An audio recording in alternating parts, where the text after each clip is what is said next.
نبی کریم صلی اللہ علیہ وآلہ وسلم کی بعثت کے مقاصد میں سے ایک مقصد نبی کریم علیہ الصلوۃ والسلام نے خود بیان فرمایا، انما بعثت معلما، کہ مجھے سکھلانے والا بنا کر بھیجا گیا ہے۔ اور نبی کریم علیہ الصلوۃ والسلام نے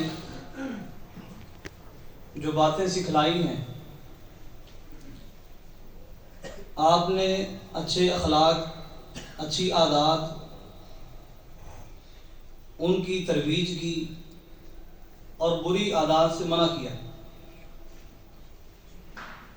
6 بری عادتیں نبی کریم علیہ الصلوۃ والسلام نے ایک حدیث میں بیان فرمائی۔ حضرت مغیرہ بن شعبہ رضی اللہ تعالیٰ عنہ راوی ہیں، نبی کریم علیہ الصلوۃ والسلام نے ارشاد فرمایا، یہ 6 عادات اس قدر بری ہیں کہ اللہ تعالیٰ نے ان کو تم پر حرام کر دیا۔ ان اللہ حرم علیکم حقوق الامہات، ماؤں کی نافرمانی کرنا یہ تم پر حرام ہے۔ ووعد البنات،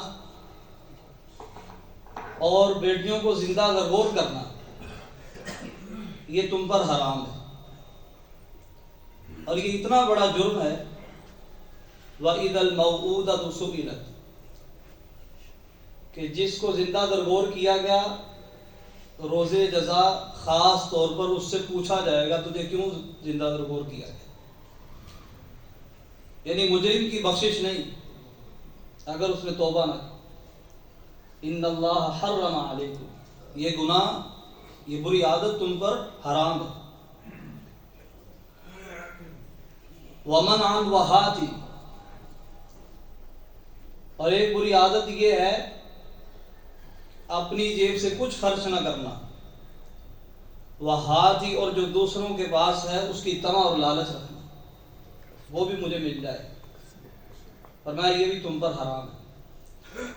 وَكَرِهَ لَكُمْ قِيلَ وَقَالَ، اور تمہارے لیے اللہ تعالیٰ نے یہ بات ناپسند کی ہے کہ تم کو ہو اس نے کہا تھا، ایسے کہا گیا،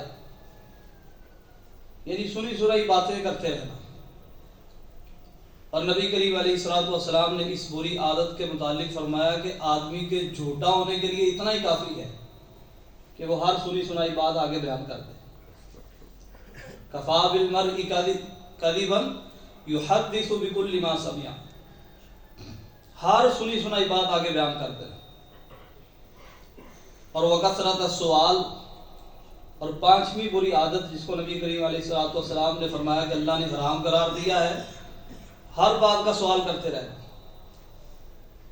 جو اپنے متعلق نہیں وہ بھی پوچھتے رہنا، فرمایا اللہ تعالیٰ نے تم پر یہ حرام کیا ہے۔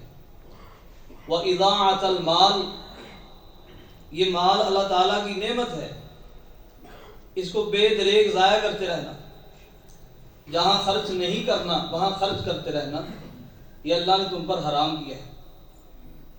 اور یہ اتنا بڑا جرم ہے، فرمایا کہ ان المبذرین کانوا اخوان الشیاطین، یہ اللہ کی نعمت کو ضائع کرنے والے یہ شیطانوں کے بھائی۔ اللہ تعالیٰ سے دعا ہے اللہ تعالیٰ ہمیں اخلاق حسنہ کو اپنانے کی اور بری عادات سے بچنے کی توفیق عطا فرمائے۔ وما علیہ الا البلاغ۔